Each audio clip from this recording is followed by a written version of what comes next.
గృహస్థాశ్రమంలో ఉండి అంబరీషుడు సాధించిన విజయానికి మనమందరం పొంగిపోయి అంబరీషుడి పాదాలకి 1000 నమస్కారాలు చెయ్యాలి.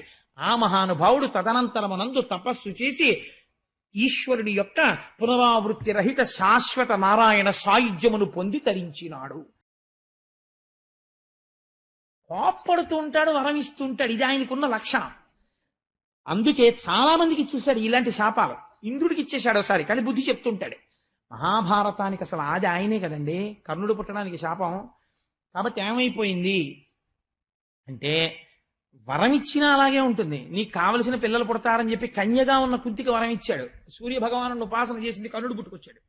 అక్కడి నుంచి అసలు భారతం మొదలైంది. కర్ణుడు లేకపోతే దుర్యోధనుడికి ధైర్యమే లేదు. సరే, అది వేరే విషయం. ఇప్పుడు భారతం మనకెందుకు.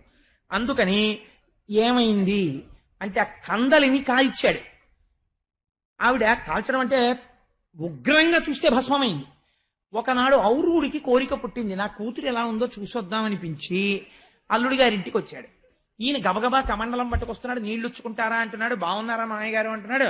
అమ్మాయి ఏదయ్యా అంటే చెప్తానండి అంటున్నాడు. ఆయనకు అనుమానం వచ్చింది, ఏదో కోపం వచ్చేసిందేమో అల్లుడికని ఒక్కసారి దివ్య దృష్టితో చూశాడు.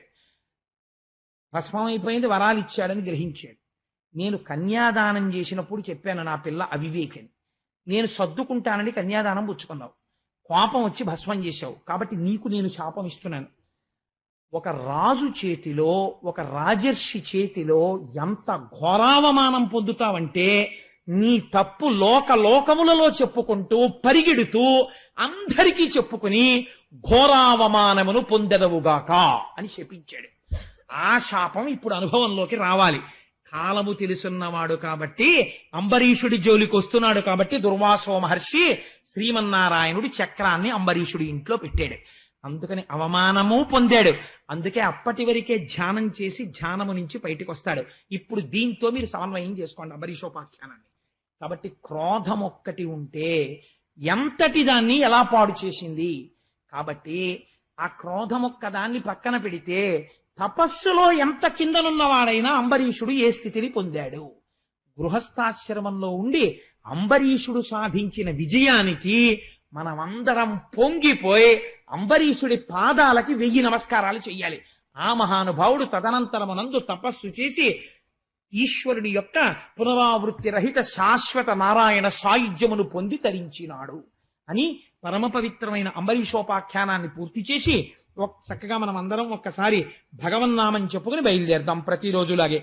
ఆశ్రిత పక్ష గోవింద గోవింద హరి గోవింద గోకుల నందన గోవింద తిరుమలవాస గోవింద గోవింద హరి గోవింద గోకుల నందన గోవింద శేషసాయివి గోవింద గోవింద హరి గోవింద గోకుల నందన గోవింద ఆనందరూప గోవింద గోవింద హరి గోవింద గోకుల నందన గోవింద నీరజనాభ గోవింద గోవింద హరి గోవింద గోకుల నందన గోవింద హాతీరామ ప్రియ గోవింద గోవింద హరి గోవింద గోకుల నందన గోవింద హరి సర్వోత్తమ గోవింద గోవింద హరి గోవింద గోకుల నందన గోవింద. అయ్యవారి యొక్క రక్షణ సామర్థ్యం చూసి అసలు పొంగిపోయేది ఎవరోట తెలుసా అండి? అమ్మవారు. ఈ కథ చెప్పుకుంటుంటే విని, చూసారా మీ గొప్పతనం, పిల్లలు ఎలా వింటున్నారో, 9:15 అయిపోయినాను ఓ చేతకాని వాడు చెప్తుంటే అని ఇలా మీ వంక చూసి అయ్య వంక చూసి, మీ వంక చూసి అయ్య వంక చూసి అమ్మవారు ముందు పొంగిపోతుంది ఇవాళ. ఆ తర్వాత చాలేదో పొగిడావు, ఇది నాకు అలవాటైన విషయమే కదా అని ఇద్దరు ఏకాంత సేవ కెడతారు, పొంగిపోయి మన గురించి చెప్పుకుంటూ.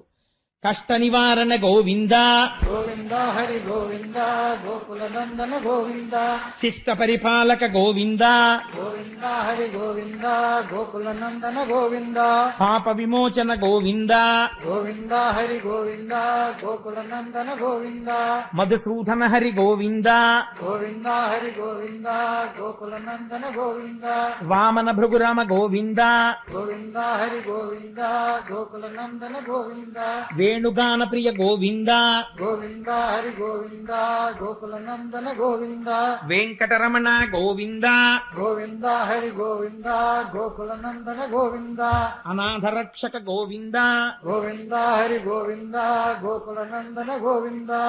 సర్వం శ్రీ ఉమామహేశ్వర పరబ్రహ్మార్పణమస్తు. రేపు శ్రీకృష్ణ జననం, ఏకాదశి తిథి. స్వస్తి.